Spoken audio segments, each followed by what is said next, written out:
Ikhwanul Muslimin atau Muslim Brotherhood adalah gerakan organisasi Islam yang didirikan oleh Hasan al-Banna pada tahun 1928 di Mesir. Organisasi ini menjadi salah satu gerakan Islam tertua dengan jejak dan pengaruh yang luas di berbagai negara. Awalnya, Ikhwanul Muslimin lebih fokus pada dakwah dan pembentukan masyarakat Islam yang lebih modern sebagai respon terhadap semakin sekulernya elit politik di Mesir.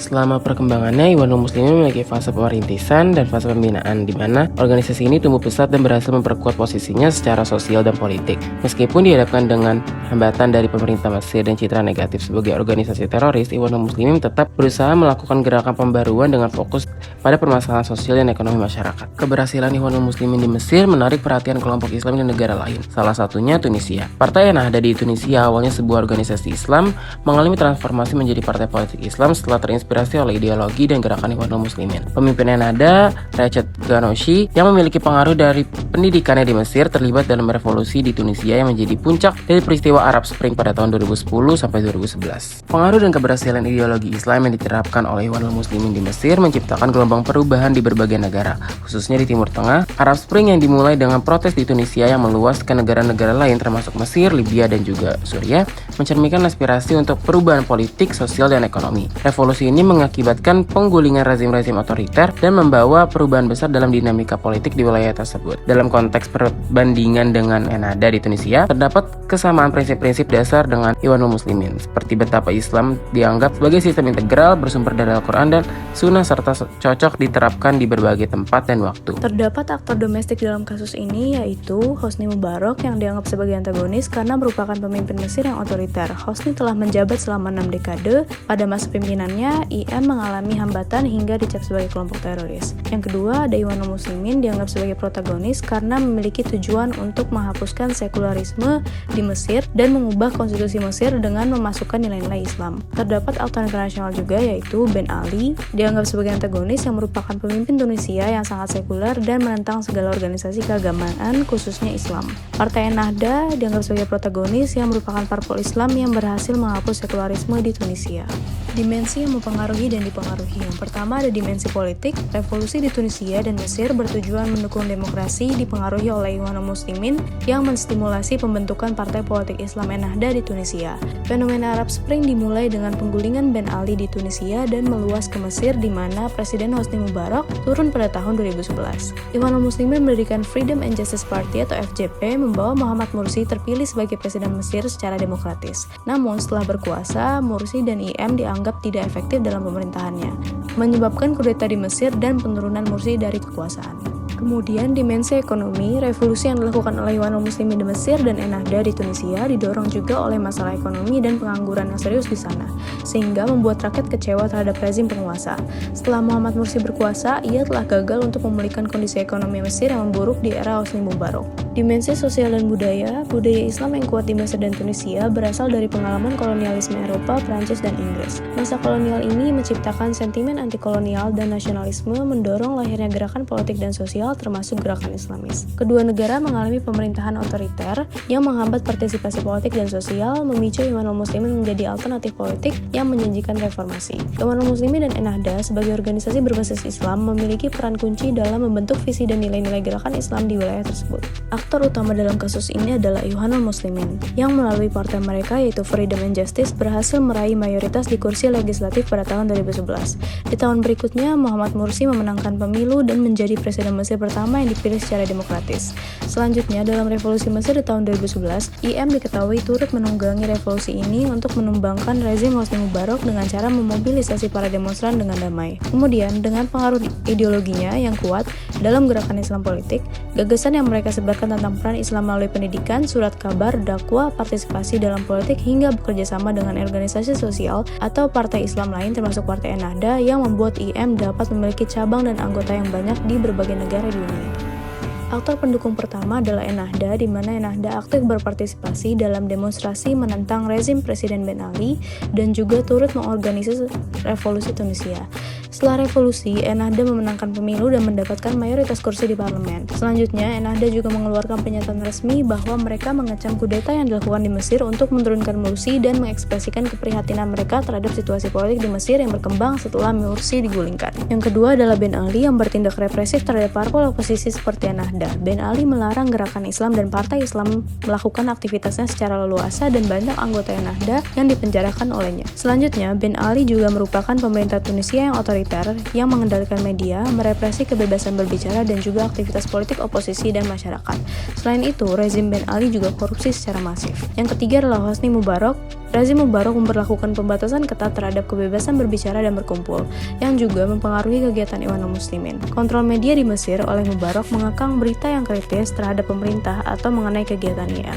Untuk mempertahankan kekuasaan, Mubarak melakukan manipulasi hasil pemilu dengan menyisipkan nama palsu atau menghapus nama pemilih yang mendukung partai oposisi. Aparat keamanan digunakan untuk mengawasi dan memantau kegiatan IM, dengan anggota IM sering ditangkap dan ditahan dalam kondisi yang buruk. Selanjutnya, tantangan yang dihadapi oleh para aktor. Yang pertama yaitu Ikhwanul Muslimin. Anggota Ikhwanul Muslimin seringkali menjadi sasaran intimidasi dan pengintaian oleh aparat keamanan. Rezim Mubarak juga turut melakukan penahanan dan pengadilan anggota Ikhwanul Muslimin tanpa alasan yang jelas. Selain itu, rezim Mubarak juga membatasi kebebasan politik. Rezim Mubarak juga memberikan label teroris yang bisa menyebabkan stigma buruk dan ketidakpercayaan masyarakat terhadap Ikhwanul Muslimin, juga mempengaruhi pandangan masyarakat internasional terhadap Ikhwanul Muslimin. Yang kedua, ada Ennahda. Pemerintah Ben Ali menerapkan represi politik terhadap partai oposisi termasuk Ennahda.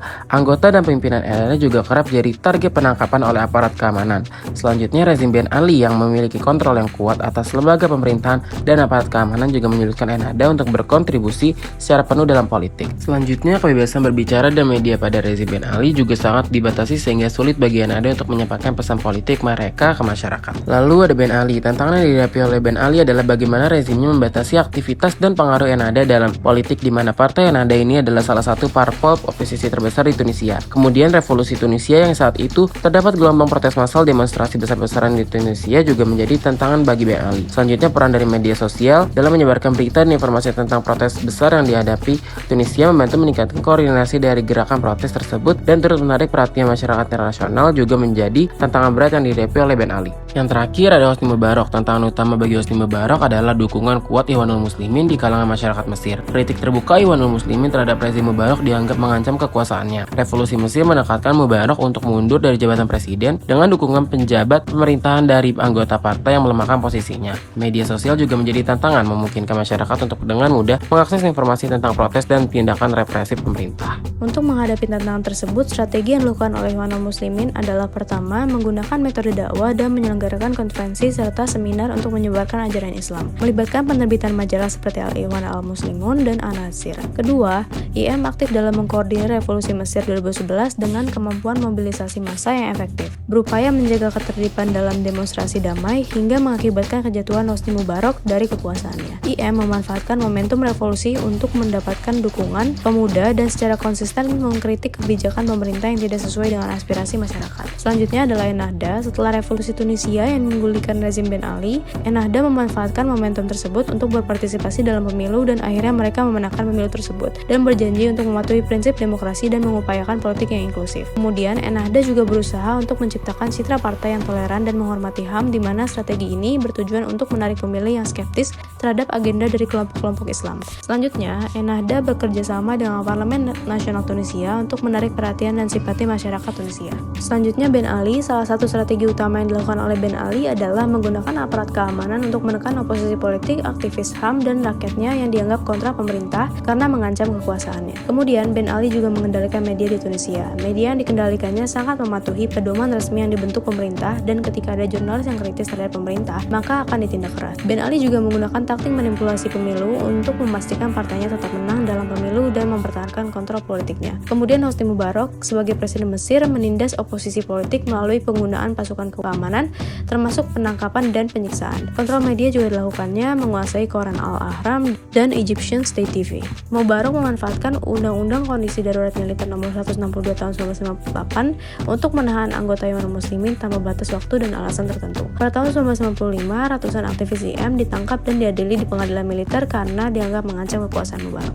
Prospek keberhasilan para aktor yang pertama yaitu Ikhwanul Muslimin. Strategi dakwah Ikhwanul Muslimin untuk menyebarluaskan ajaran Islam dan meningkatkan kesadaran agama di Mesir berhasil, membantu meningkatkan pengikutnya di Mesir dan negara lain. Kedua, strategi partisipasi politik Ikhwanul Muslimin berhasil dengan kemenangan kursi di parlemen dan posisi presiden Mesir, meskipun tidak berhasil merubah keadaan demokrasi karena memerlukan waktu dan biaya yang besar. Ketiga, strategi Ikhwanul Muslimin sebagai oposisi terhadap rezim Mubarak dan keterlibatan dalam revolusi Mesir 2011 dianggap berhasil dalam menurunkan pemerintahan otoriter. Lalu Ennahda yang pertama, strategi Ennahda dalam mengukuhkan diri mereka sebagai parpol telah berhasil menjadikan mereka sebagai partai politik dengan tujuan untuk mendukung demokrasi dan merupakan hal positif bagi pengembangan demokrasi di Tunisia. Kedua, strategi Ennahda dalam membangun citra partai politik yang toleran dan mengedepankan hak asasi manusia bisa dikatakan belum berhasil karena walaupun mereka sudah membangun citra yang sebaik apapun, masih terdapat berbagai pihak yang skeptis dan mempertanyakan kredibilitas dan komitmen mereka terhadap prinsip-prinsip demokrasi dan hak asasi manusia. Dapat juga beberapa nilai atau kontribusi positif dari fenomena ini yang dapat dijadikan pelajaran bagi masyarakat dunia, diantaranya adalah pertama, perkembangan demokrasi menjadi nilai penting yang harus diperhatikan oleh masyarakat di berbagai negara.